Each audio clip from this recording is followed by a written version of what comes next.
যে মেজার্সগুলোর কথা বলা হচ্ছে সেগুলো দিয়ে সত্যিকার অর্থে আমরা এই 7.5 অ্যাচিভ করতে পারবো কিনা সেখানে যথেষ্ট পরিমাণে ঝুঁকি আছে।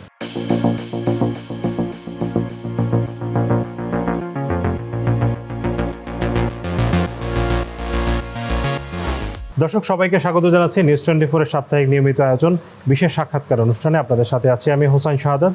দর্শক, গতকাল বাংলাদেশের বিএনপি সরকারের প্রথম বাজেট ঘোষণা হয়েছে। 9,38,000 কোটি টাকার বিশাল বাজেট। সেই বাজেট বাস্তবায়নের রূপরেখা দিয়েছেন অর্থমন্ত্রী আমির খসরু মাহমুদ চৌধুরী। কেমন হয়েছে সেই বাজেট, সেটি নিয়ে আজকে আমরা আলোচনা করতে চাই। আমাদের সাথে উপস্থিত হয়েছেন অর্থনীতিবিদ এবং গবেষণা সংস্থা রেপিডের chairman doctor Mohammad Abdur Razzaq. Doctor Razzaq, আপনাকে স্বাগত জানাচ্ছি বিশেষ সাক্ষাৎকার অনুষ্ঠানে। আপনাকে পেয়ে আমরা খুবই আনন্দিত এবং আপনার কাছ থেকে আসলে বিশ্লেষণ শুনতে চাই। শুরুতেই বলতে চাই যে বাজেটটা তো আসলে লক্ষ্য অনেক বড়, রাজস্ব আদায়ের লক্ষ্য অনেক বড় এবং অর্থমন্ত্রী অনেক আশার কথা শুনিয়েছেন, অনেক চ্যালেঞ্জের কথাও বলেছেন। আপনার কাছে কি মনে হয় যে বাজেটটা বাস্তবায়নের ক্ষেত্রে আসলে চ্যালেঞ্জগুলো কি? ধন্যবাদ আমাকে এখানে আমন্ত্রণ জানানোর জন্য। দেখুন, অর্থমন্ত্রী যে বাজেটটা দিয়েছেন এই বাজেটটা অনেক প্রতিকূল বাস্তবতার আলোকে দেওয়া হয়েছে। আবার আপনি বলেছেন একটু আগে যে বিএনপি সরকার তারা একটা ডেমোক্রেটিক ইলেকশনের মাধ্যমে ক্ষমতায় এসেছে প্রায় 20 বছর পরে। কাজে তারাও আবার চাচ্ছিল বাজেটটা কেমনভাবে করে মানুষের মধ্যে একটা আশা উদ্দীপনা জায়গাতে, সেই জায়গাটা ওনারা চেষ্টা করেছেন। কিন্তু রূঢ় বাস্তবতা হলো যে আমাদের সামনে যে চ্যালেঞ্জেসগুলো আছে সেই চ্যালেঞ্জেসগুলোকে মোকাবেলা করে এই বাজেট আমাদেরকে প্রত্যাশিত দিকে নিয়ে যেতে পারবে কি না, সেটাই হচ্ছে এখন আমাদের সামনে কঠিন প্রশ্ন। এটার সঙ্গে যদি আমি যোগ করি যে আপনি বলেছেন যে বড় বাজেট 9,38,000 কোটি টাকার বাজেট, সরকারের প্রথম অসুবিধাটা হচ্ছে কি এখানে একটা নীতিগত দ্বন্দ্ব আছে। সেই দ্বন্দ্বটা হচ্ছে আমাকে এইরকম যে যদি আমরা মনে করি যে বাংলাদেশে মূল্যস্ফীতির হারটা এখনও অনেক উচ্চ পর্যায়ে আছে, এমনকি বিএনপি সরকারের আসার পরেও তো আমরা দেখলাম যে তারা সুদের হারটাকে ওই উচ্চ জায়গায় রেখেছে। কেন? কারণটা হচ্ছে তারা একটা কন্ট্রাকশনারি মনিটারি পলিসির মাধ্যমে ইনফ্লেশনটাকে কমানোর চেষ্টা করছে। এখন নর্মালি যখন এরকম হয় যে একটা ইকোনমিতে আমি মূল্যস্ফীতিকে কমাতে চাচ্ছি, তো তখন সরকাররা সাধারণত তার শুধুমাত্র মনিটারি পলিসির উপরে নির্ভর করে না। বলা হয় যে মনিটারি পলিসিকে ফিসকাল পলিসির সঙ্গে সুসামঞ্জস্য করতে হবে। কিন্তু এখন যদি এই বাজেটে আমরা দেখলাম যে বড় একটা বাজেট তৈরি করে এটা ইমপ্লিমেন্ট করার চেষ্টা করা হচ্ছে, তাহলে একদিকে যদি আমি এভাবে চিন্তা করি যে উচ্চ ইন্টারেস্ট রেট রেখে আপনি ব্রেক প্যাডে চাপ দিচ্ছেন, আবার অন্যদিকে বড় বাজেট বাস্তবায়নের মাধ্যমে আপনি অ্যাক্সেলারেটরে চাপ দিচ্ছেন, তাহলে ইকোনমি কোথায় যাবে? এইটা একটা প্রথম হচ্ছে আমি বলবো যে পলিসি দ্বন্দ্ব এই বাজেটের মধ্যে আছে, যেটা কিন্তু এই নীতি নির্ধারকদেরকে সামনের দিনে ভোগাবে। এটার একটা সলিউশন বের করতে হবে। বাট অন্য কয়েকটা পজিটিভ দিকেও কিন্তু বাজেটে আছে। তারা দীর্ঘদিন পরে ক্ষমতা আসার পরে আমরা দেখলাম যে আমাদের বাংলাদেশি ইকোনমিকে ব্যবসা বান্ধব করার চেষ্টা করেছে এবং সেখানে আসলে দুটো ভালো উদ্যোগ আছে, এটা আমি ডাক্তার ভাই বলতে চাই। প্রথমটি হচ্ছে যে উচ্চ কর কর্তনের ক্ষেত্রে তারা একটা ভালো পরিবর্তন এনেছে এই বাজেটে। সেটা হচ্ছে আমাকে এরকম, আগে উচ্চ কর মানে আপনি ব্যবসা কেবল শুরু করেছেন, প্রোডাকশন করতে যাবেন বা কি, এই স্টেজে আপনার কাছে একটা কর কেটে রাখা হতো, ট্যাক্স কেটে রাখা হতো এবং এইটা পরবর্তীতে আপনাকে অ্যাডজাস্ট করার সুযোগ দেওয়া হতো না। কিন্তু নিয়ম হচ্ছে আপনি যদি কোনো ট্যাক্স অগ্রিম কেটে রাখেন, তাহলে এইটা যখন সাধারণ লোকজন বা ব্যবসায়ীরা যখন ট্যাক্স ফাইল রিটার্ন সাবমিট করেন, তখন এটাকে আপনার সামঞ্জস্যের মধ্যে আনতে হয়। আগে দিয়েছেন, কাজে এখন আমি এটাকে অ্যাডজাস্ট করলাম, এইটা কিন্তু এটা করা হতো না। ফলে ব্যবসায়ীদের কিন্তু অনেক সময় একটা চলতি মূলধন ঘাটতি হতো এবং এটা একটা অসম্ভব রকমের আনফেয়ার ট্যাক্স ছিল। এবার বাজেটে বক্তৃতার সময় অর্থমন্ত্রী বলেছেন এটা উনি বন্ধ করে দিচ্ছেন। উচ্চ কোনো কর কাটা হলে সেটাকে অগ্রিম কর আদায় করা হচ্ছে বলে ধরে নেওয়া হবে। কাজে পরবর্তীতে যদি ব্যবসায়ীরা তখন তাদের যে ইনকাম ট্যাক্স রিটার্ন দাখিল করবেন, যদি আগে অতিরিক্ত কর দেওয়া হয়ে থাকে সেখানে অ্যাডজাস্ট করবেন। এমনকি যদি এরকম হয় কর বেশি দিয়েছেন, উনি কিছু কর ফেরত পাবেন, সেটাও ফেরত দেওয়ার ব্যবস্থা করা হবে বলে বলা হয়েছে। এটা আমি মনে করি যে একটা ভালো একটা দিক। সেকেন্ড একটা ভালো একটা দিক বলে আমি থামি, তারপরে শুনি যে আপনি কী প্রশ্ন করতেছেন আমাকে। সেকেন্ড ভালো দিকটা হচ্ছে আমি মনে করি যে সামাজিক নিরাপত্তা খাতে অনেক চ্যালেঞ্জ আমাদের সামনে আছে।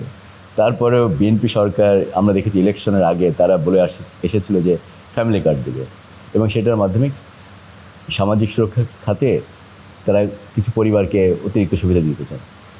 ফ্যামিলি কার্ডের দুইটা ভালো দিক আছে। প্রথম দিকটা হচ্ছে যে বাংলাদেশে যে সামাজিক সুরক্ষা খাতের আওতায় যে সুবিধাগুলো দেওয়া হয়, এই সুবিধাগুলোর পরিমাণ খুবই কম, নগণ্য। ধরেন বয়স্ক ভাতা হলো 600 থেকে 700 টাকা, অন্য ভাতাগুলো এরকম 600-700 টাকার মধ্যে ঘোরাফেরা করে। ফ্যামিলি কার্ডের ক্ষেত্রে ওনারা বলেছেন যারা দরিদ্র পরিবার, দুস্থ পরিবার, তাদেরকে ওনারা মাসিক 2,500 টাকা করে দেবেন। কাজে একটা বড় একটা অ্যামাউন্ট। এই বাজেটে কংক্রিট একটা প্রস্তাবনা আছে যে তারা 1 বছরের মধ্যে 41 লক্ষ পরিবারকে এই আওতার মধ্যে আনতে চায়। তো আমরা মোটামুটি একটা হিসাব করে দেখেছি যে 41 লক্ষ পরিবারকে যদি এই সরকারি সুবিধাটা দেয় এবং এই পরিবারগুলোকে যদি সঠিকভাবে যদি নির্বাচন করা যায়, কথাটা হচ্ছে সঠিকভাবে যদি নির্বাচন করা যায়, তাহলে কিন্তু আমাদের যে পভার্টি যে রেট আছে বাংলাদেশে এখন ধরেন 18 থেকে 19% পভার্টি রেট আছে। আমি এটা 2022 সালের তথ্য বলছি, কারণ 2022 সালের পরে আমরা আর কোনো সরকারিভাবে কোনো পভার্টি এস্টিমেট করা হয় না।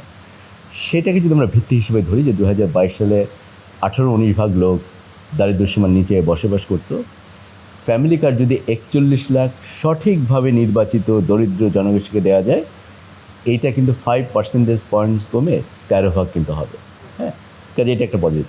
একটা জিনিস বলে রাখি তারপরে, যে গত 4 বছরে কিন্তু মূল্যস্ফীতি সবসময় উঁচু ছিল, 9-10 ভাগে ঘোরা। এইটা নিয়ে আমার প্রশ্নটা আছে যে মূল্যস্ফীতি কমানোর একটা লক্ষ্য আমরা দেখতে পাচ্ছি 7.5%, যদিও স্টিল হাই, কিন্তু সেটিও কি বাস্তবায়ন? এখন যে 9.5-10% ঘোরাঘুরি করছে, সেটিকে 1 বছরে 7.5% বেঁধে রাখার যে লক্ষ্য ঠিক করা হচ্ছে, সেখানে পরিকল্পনাটা স্পষ্ট না, রোড ম্যাপটা স্পষ্ট না। আপনার কাছেও কি তাই মনে হচ্ছে কিনা? আমি মনে করি যে এটার মধ্যে একটা দ্বিধার সংকেত পাচ্ছি আমরা। সেই দ্বিধাটা হচ্ছে, আপনি খেয়াল করেন যে এর আগে যখন ইন্টারিম গভর্নমেন্ট ছিল, তারা মনে করেছিল যে 1 বছরের মধ্যে মূল্যস্ফীতিটাকে ডাবল ডিজিট থেকে 5-6 ভাগের মধ্যে নিয়ে আসা সম্ভব।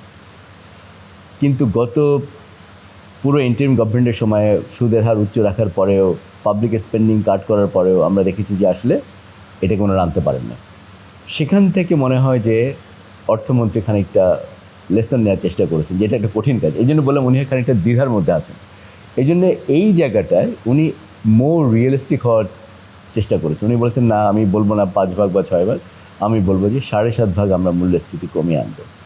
সুতরাং সেই প্রচেষ্টা আছে। কিন্তু আমি মনে করি যে মেজার্সগুলোর কথা বলা হচ্ছে, সেগুলো দিয়ে সত্যিকার অর্থে আমরা এই 7.5 ভাগ অ্যাচিভ করতে পারবো কি না, সেখানে যথেষ্ট পরিমাণে ঝুঁকি আছে। ইম্পোর্ট কম হয়, ব্যবসা বাণিজ্য কম হয়, সেক্ষেত্রে তো রেভিনিউ কালেকশনটাও স্বাভাবিকভাবে কম হবে। সেই রেভিনিউ কালেকশনের সরকারের বড় লক্ষ্য, সেটা আসলে কিভাবে করবে, সেই চ্যালেঞ্জ নিয়ে আমরা কথা বলবো একটা বিরতির পর। দর্শক, বিশেষ সাক্ষাৎকার অনুষ্ঠানে নিচ্ছি বিরতি, ফিরবো একটু পর সাথে।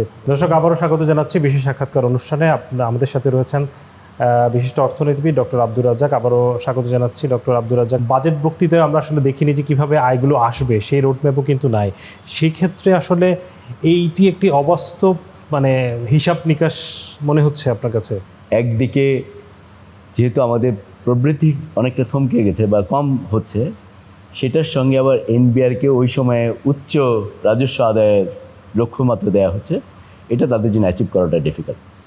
তবে বাংলাদেশের কনটেক্সে একটা জিনিস কি, যেহেতু আমাদের যে ইউজুয়ালি যে ট্যাক্স নেট আছে, যারা ট্যাক্স দিতে পারেন বা এখনও দিচ্ছেন না, এরকম সংখ্যা কিন্তু লোকের সংখ্যা কিন্তু অনেক বেশি। হ্যাঁ, বাজেটে যেটা আছে পলিসি ডাইরেকশন দেওয়া আছে, তারা বলছে তারা অধিক পরিমাণে রাজস্ব আদায় করবেন, কিন্তু এদের নিটিগ্রিটি কী করতে হবে এই ব্যাপারে সেরকম আলোচনা নাই।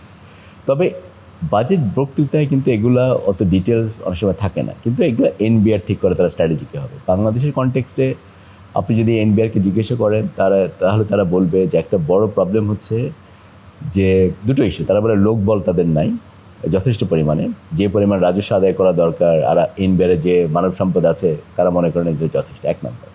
আর দ্বিতীয়, তারা মনে করে যে ট্যাক্স ছাড়ও আবার অনেক আছে। হ্যাঁ, বিভিন্ন সময় যে বিভিন্ন রকমের কনসেশন দেওয়া আছে পলিসিতে, এর ফলে বড় মাত্রা একটা রেভিনিউ আদায় করতে তারা পারছে না। কিন্তু আমি বলবো যে for the sake of fairness, আপনি রেভিনিউ কতখানি তুলছেন সেটা বড় কথা না, for the sake of fairness যাদের ট্যাক্স দেওয়ার ক্ষমতা আছে তাদের কিন্তু ট্যাক্সে আনতে হবে। এক্ষেত্রে আমরা দুইটা কথা বলি নর্মালি, একটা হচ্ছে হরাইজন্টাল ইকুইটি আর ভার্টিক্যাল ইকুইটি। তো ভার্টিক্যাল ইকুইটি হচ্ছে যে যেরকম আয় করছে তাকে তার ক্ষমতা অনুযায়ী সেই রেটে যেন সে ট্যাক্স দিতে পারে। হ্যাঁ, এটা ট্যাক্স রেটের মধ্যে আছে। আর এটা হচ্ছে হরাইজন্টাল ইকুইটি।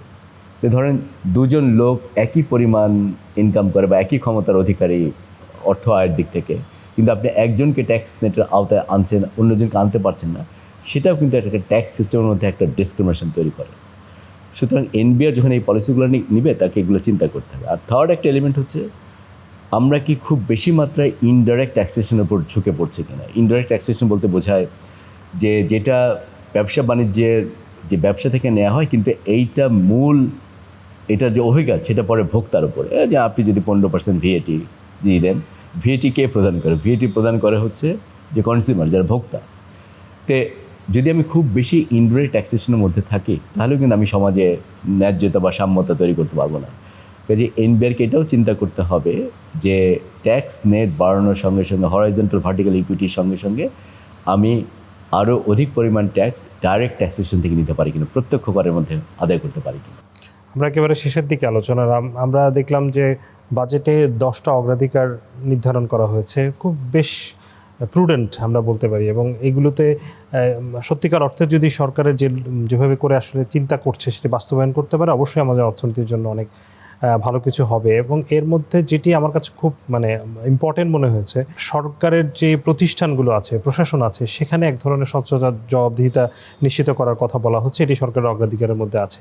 একটি বাজেট বাস্তবায়ন করতে হলে, সেটি সঠিকভাবে কাজে লাগাতে হলে তো এখানে খুব ইম্পর্টেন্ট।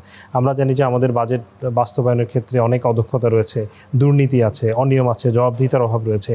সেইটা কতটা চ্যালেঞ্জ, সরকার করতে পারবে কিনা, সেখানে যদি করতে হয় সেক্ষেত্রে আসলে সরকারের কি করা দরকার? প্রথমে আমি বলবো যে এইটা একটা অত্যন্ত চ্যালেঞ্জিং টাস্ক। 10টা সেক্টর বা 10টা ক্ষেত্র অগ্রাধিকার দেওয়া যায়। আমরা বাংলাদেশে এগুলো আইডেন্টিফাই, পোটেনশিয়াল কী আছে, প্রবলেমস কী, এগুলো আইডেন্টিফাই করার ক্ষেত্রে আমরা খুব পারদর্শী। আমাদের মেন সমস্যা হচ্ছে এগুলোকে ওভারকাম করা। হ্যাঁ, কী পলিসি নেবে সরকারের ক্ষেত্রে? যেটা আপনি বলেছেন স্বচ্ছতার ক্ষেত্রে, এখানে অনেকগুলো ব্যাপার আছে। একটা হচ্ছে যে প্রকল্প আপনি কীভাবে নিচ্ছেন। প্রকল্প বাস্তবায়নের ক্ষেত্রে দেখা যায় যে অনেক সময় বাংলাদেশে আমরা এত বেশি খরচ করি, পৃথিবীর অন্য অনেক দেশে তার খরচ প্রায় অর্ধেক। সে একটা সমস্যা আছে। প্রকল্প শুরু করার সময় দেখা যায় যে পিডি নিয়োগ করতে, প্রজেক্ট ডিরেক্টর নিয়োগ করতে আপনি অনেক সময় নিচ্ছেন। অনেক সময় দেখা যায় ভূমি অধিগ্রহণ করতে অনেক সময় লাগে। তারপরে তো যে পয়সার যথেষ্ট ভালো ব্যবহার হয় কিনা সে নিয়ে প্রশ্ন থাকে। So quality of public spending is a huge concern, এবং কোয়ালিটি অফ পাবলিক স্পেন্ডিংকে খুব ভালো করে ট্যাকেল করতে হলে যেটা লাগে, ইনস্টিটিউশন তৈরি করতে হবে। এটা কোনো ব্যক্তির কাজ না।